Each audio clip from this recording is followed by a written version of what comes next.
summit. We are witnessing now the big shifts in European understanding what will be the future European order. Of course, the main purpose of the security arrangement is to create a favorable conditions for the economy to develop and to achieve the prosperity that we will desire for our nations. And Turkey is one of the biggest driving factor, not only the regional economy, but it really became a global economy. And therefore, I would like to ask you to give us a few comments to set the context for our later discussion. Thank you, Pastor. Thank you so much. First of all, thank you so much for preparing this report and for also inviting me.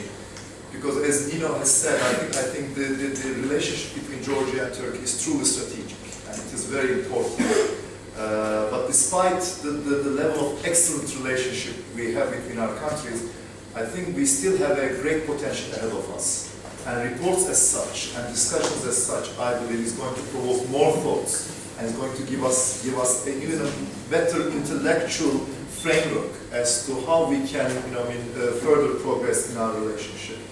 So thank you so much for the authors of this report and for the EPRC to initiate such a study about Georgian-Turkey relations.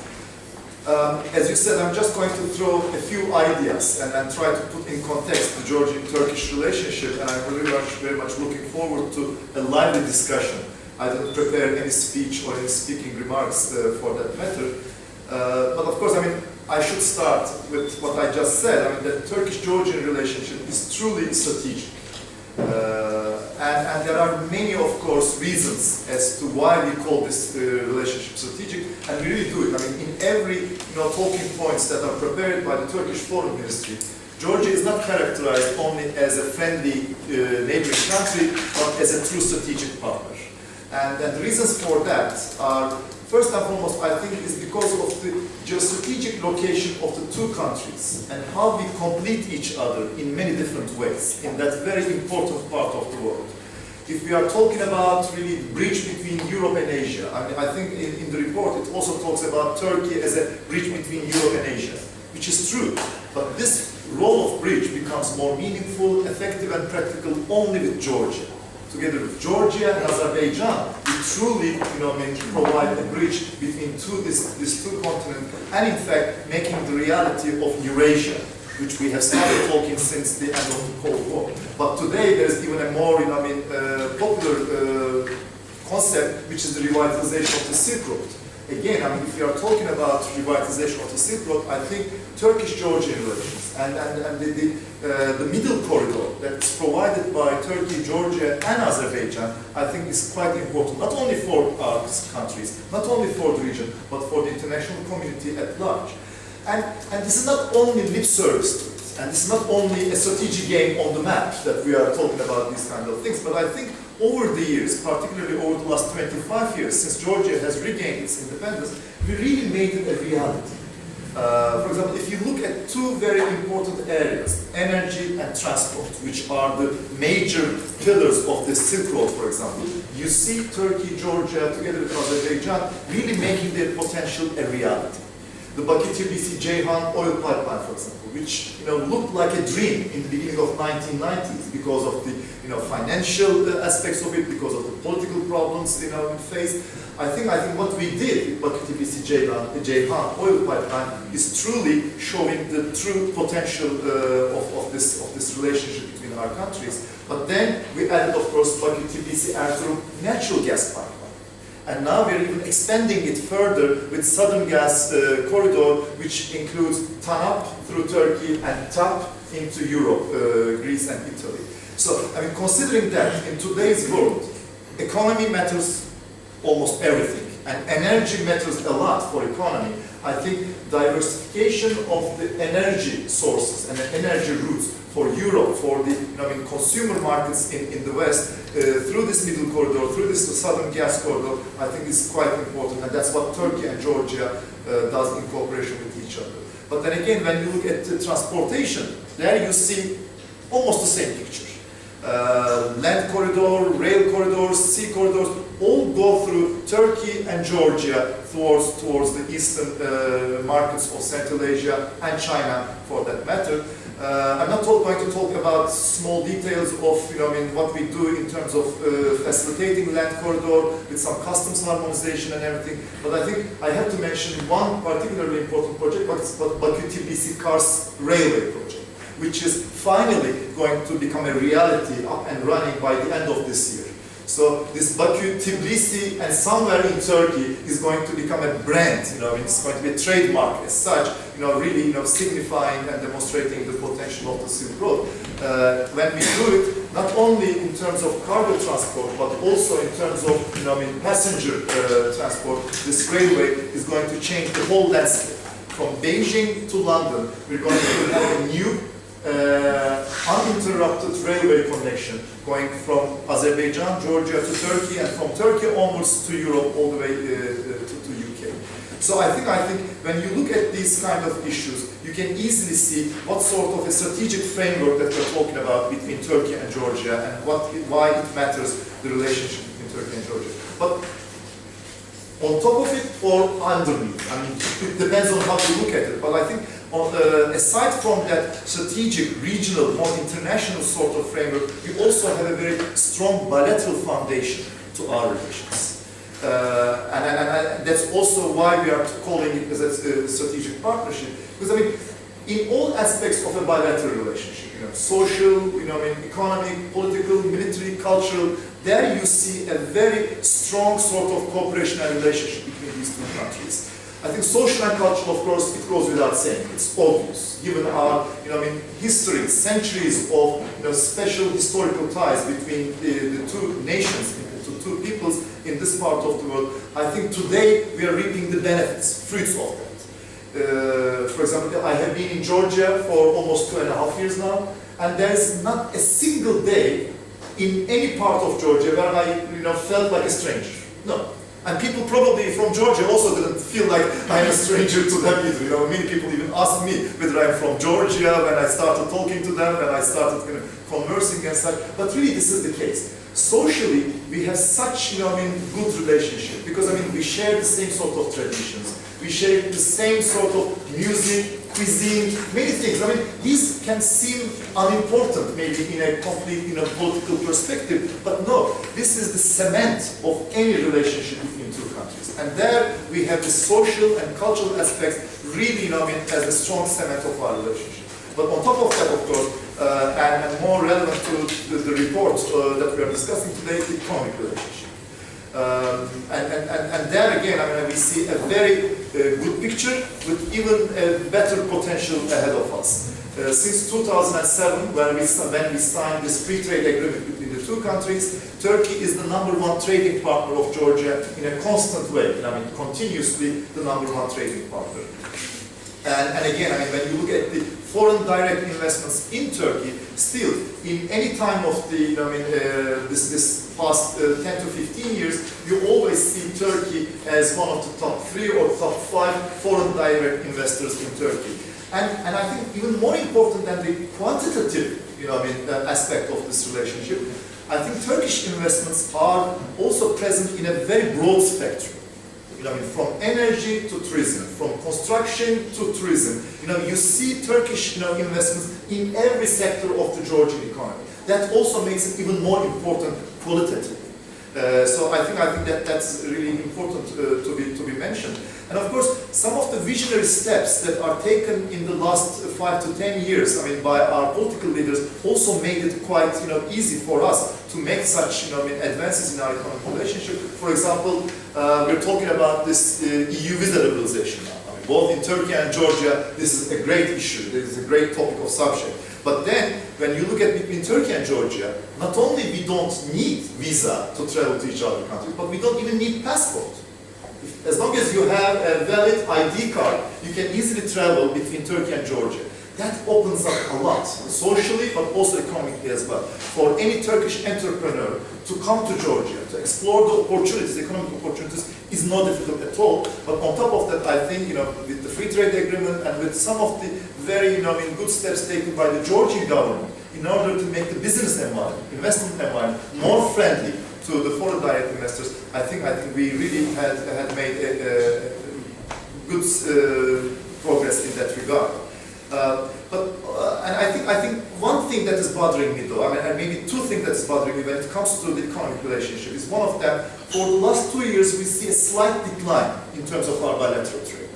That's maybe understandable because of the regional economic crisis and its impact on our economies. There's a sort of a general contraction in global economic trade, and Turkey and Georgia are unfortunately taking or feeling the toll of it as well. But I mean, we need to look into the ways how we can stop that negative trend and how we can go back to a sort of a growing trend.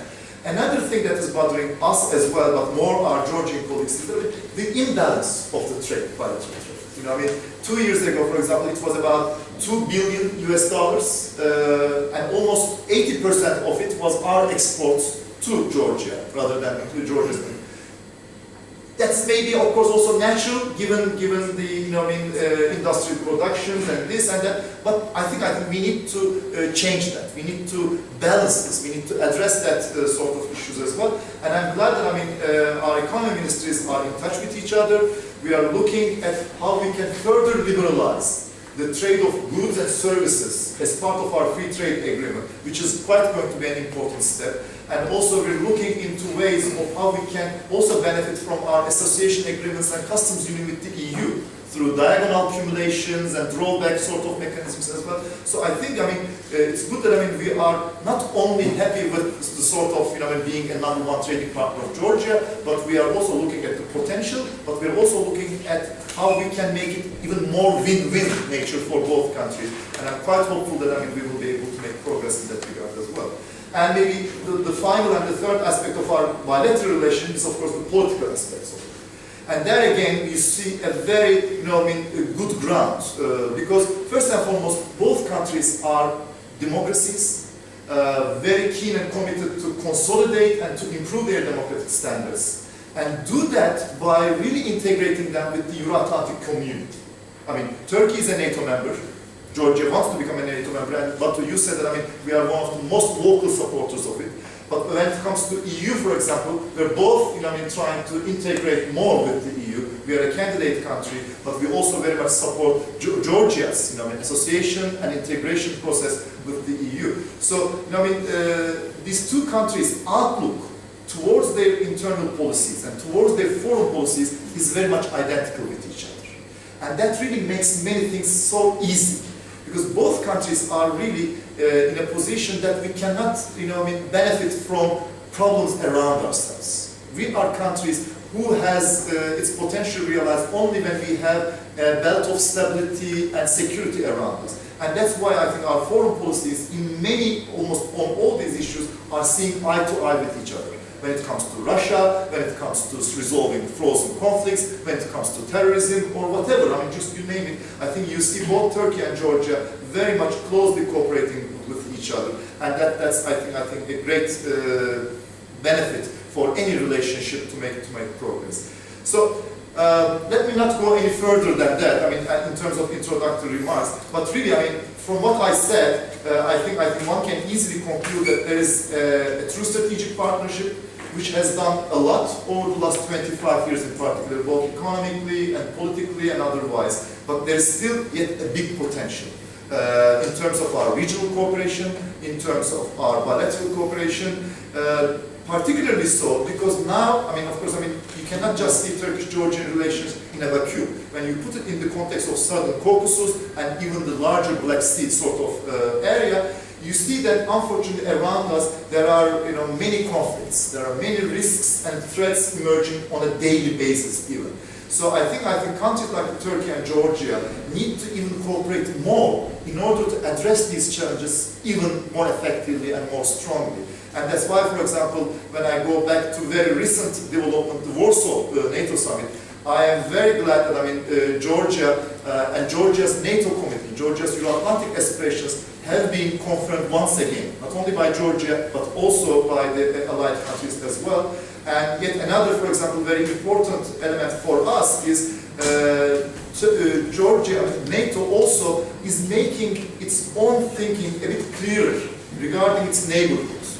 whether it's Russia, whether it's wider Black Sea region, or whether it's in the south, the Middle Eastern countries, both Syria, Iraq, and the rest of North Africa and Middle East, for example. In all these matters, I think, NATO is also sort of in a process of soul searching, in a process of finding its own, particular role, and I'm glad to see that, both Turkey and Georgia are critical in helping NATO finding this role. And that's why, for example, when I saw this, particular paragraph talking about NATO's focus on Black Sea security, but also talking about Georgia being a key partner in our own discussions when it comes to Black Sea security, which is music to my ears. I think from now on, we will also add this element more strongly in our. It's not only about Georgia's NATO or Euro-Atlantic aspirations, it's not only about Georgia's territorial integrity that we support, but I think we're going to make it even wider for our wider security concerns, and I think Black Sea there is a great example. We will do more consultations, more exercises together, more training between our armed forces, but I think this is going to be a very important part of our relationship. So let me stop here and maybe turn the floor to you back to Batu. Thank you, Ambassador, for a brilliant overview and providing us the context of our bilateral relations, which is crucial to the new realities that is happening and unfolding now because of the new threat, but also the new opportunities. And the examples you brought of the strategic partnership really are indicating how strategic thinking in broader context really makes us to open a new opportunities. That was the case with the PTC pipeline, Artsakh-Halki railway.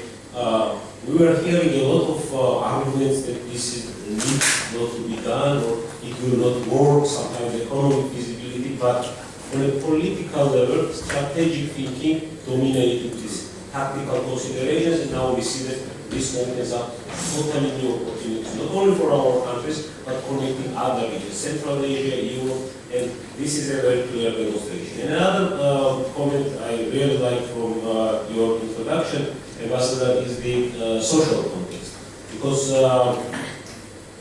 this is something now in the internet age, in the socially connected world, that really makes the policies drive.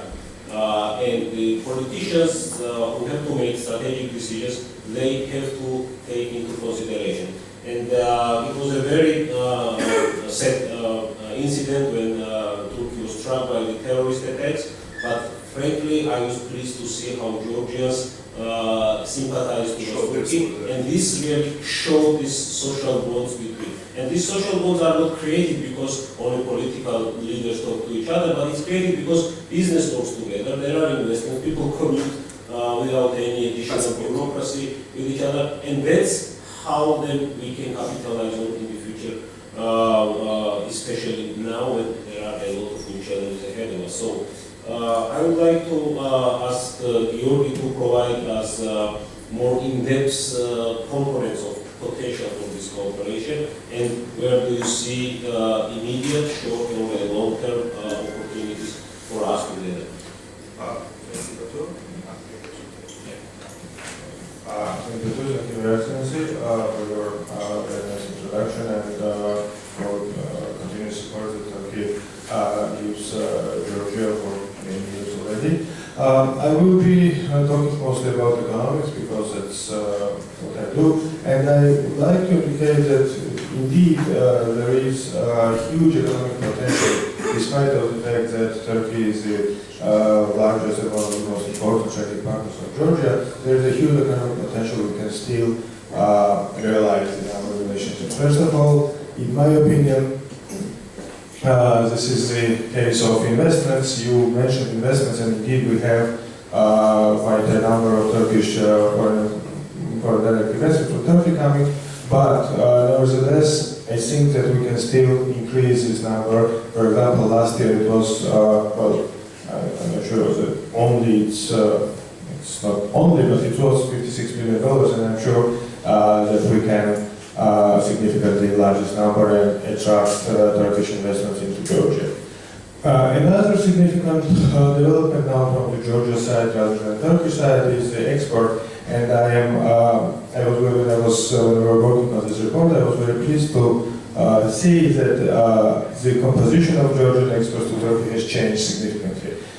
Before 2010, it was mostly various kinds of scrap metal because for some time, unfortunately, this was one of our major exports. But now, if you look at the composition of exports from Georgia to Turkey, it's much more diversified, and it means that Georgia has realized its own comparative advantage that exists in some goods and found the target country, found Turkey as a target country for these goods, which means that despite the fact that our export is much lower than our imports and we have a huge trade deficit, and we all know that how problematic it is, we can and we will increase and diversify our exports. So it's not an insoluble problem. Indeed, it is a problem, but the case of Georgia's-Turkey's export relations just shows that we can find our comparative advantage and we can use it. And I'm sure that in the coming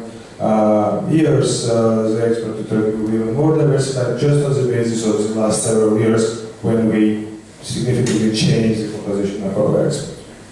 Another important, maybe more long-term potential that we have is the transportation. Georgia as a transportation hub cannot, particularly if we're talking about land transportation, cannot be imagined without Turkey. And we think that the more our potential as a transportation hub will be realized, the more goods will flow from Georgia, they will flow from Georgia to Turkey, and well, obviously, Tbilisi Ars railway is one example, but also the land transportation, the lorry truck transportation is a very important thing, and one of the findings of not this report, but of some previous reports was that there are lots of empty lorries going back to Turkey from the east, which means that once our exports are more diversified, we can just use these trucks as a basically very cheap transportation means. So I think our potential, the potential of our economic cooperation is quite large. It's diversified. I think that the increase of scope of the Tbilisi pipeline is another example of how we can use existing projects to enlarge them and to make them even more important. And I think that's not the only potential pipelines that we can have. One of the versions of the Nabucco project was going from Azerbaijan to Georgia and Turkey. It was not realized, but it doesn't mean it cannot be realized in the future. And there are also other potential routes that Georgia can use through Turkey to connect the east and the west. So I think, on the whole, we are witnessing, on one hand, Turkey as a country enormously important for Georgia, and on the other hand, we are witnessing how large the potential is and how much larger our cooperation can become in the near future. Purely from the economic point of view, I think I think most people agree that our role as a hub is very important. If we realize this potential of our geopolitical strategic location, if we realize that we are a hub, we cannot do it without Turkey. Okay, thank you very much. I think this concept of the hub is a function that Georgia-Turkish cooperation can successfully maximize the economic as well as security effect in the region. And when we speak about the region, of course, there are a lot of complications. And I think I would like to thank EPRC doing this type of researches on the particular area that indicate the necessity of more in-depth analysis of these issues. Previous EPRC report was about Iran and Georgian-Iranian relations. When we see the global superpower like United States and European Union changing or attempting to change their policies towards Iran, to bring Iran in a cooperative framework of the United States, the European Union, and the neighboring countries. Of course, a lot of opportunities demilitarized, but as well as we see threats clearly identified, particularly with the security and in the greater Mediterranean area as well. So, Ambassador, how you would assess or what would be your thoughts about including Iran in the regional cooperation as an opportunity? Thank you, but this is a very interesting question. First and foremost, this is the question probably, because after the lifting of the sanctions, everyone is really very much curious about how Iran is going to come back to the ranks of the international community and what would it mean for the region and for the global community. And I think on this one, the jury is still out, I should say. Of course, in Turkey, we see it as a very positive development that we finally were able to find a solution to this nuclear problem of Iran without really going to resort to military sort of actions. And we are glad that, now Iran has an opportunity to integrate, again, with the international community. But there, as of now, although the economic prospects are clearer, and I understand that everywhere in the world, the international business community is also very much interested in exploring the opportunities in that regard. What really has to be also thought in that regard, because you also thought about security as well, how Iran is going to use this renewed power and these new resources that they're going to get out of this new integration schemes and such. Then, we have to be very careful, and I don't think we can put a cap on our economic relations anyway. I think that they will continue and they will pick up their own lives even as we speak. But I think we need to also keep an eye on the political aspects of Iranian foreign policy, particularly in South Caucasus and Middle East. Because now it's no secret that what Iran is doing in Syria and Iraq is unfortunately not helping the resolution of the conflicts there. On the contrary, their involvement in Syria in particular, but also to a certain extent in Iraq, is making things even more complicated. So I think we need to also pay lots of attention to how we can cooperate with Iran, how we can find a common ground with Iran when it comes to resolution of these conflicts. Because if we do not do that, and if we just focus on the economic prospects of Iran after the sanctions, I think that will create a really imbalanced sort of Iran coming back to the international community. So that's really our concern. Otherwise, in Turkey also, there are lots of companies who are now flooding to Iran right now, in order to explore, in order to realize the potential there. And I know that Georgia is also very much interested, and rightly so, of course, because Iran is also looking for outlets rather than only the Gulf or Turkey. So I think Georgia through Armenia is also sort of a good candidate in that regard as well. But I think things have to go hand in hand with each other.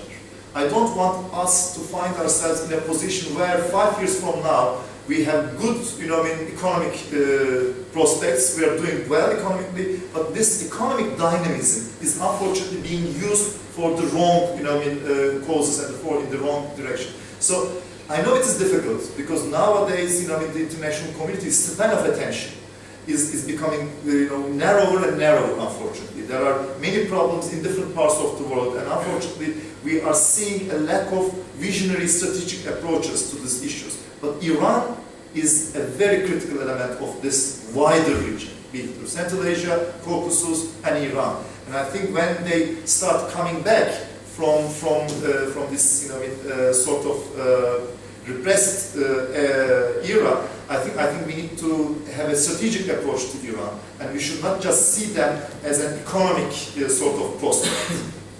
Thank you, Ambassador. You mentioned the lack of strategic vision, and do you think more complex strategic vision from the European Union, particularly regarding the Turkish and the Georgian integration to the European Union, could be viewed as a stimulating or motivating factor to Iran to come closer to the European community, as a step forward which will incentivize more predictable behavior of Iranian. I certainly believe so. I think Turkish-EU relationship, for that, let me speak only for that, I mean, cannot only be seen in its bilateral confines. I mean, what it matters or what it means for just the EU and Turkey. It is a globally important project. And definitely Iran is considered in that regard. Because let me just give you an example. It was in 2004, I gave this example in many different occasions. So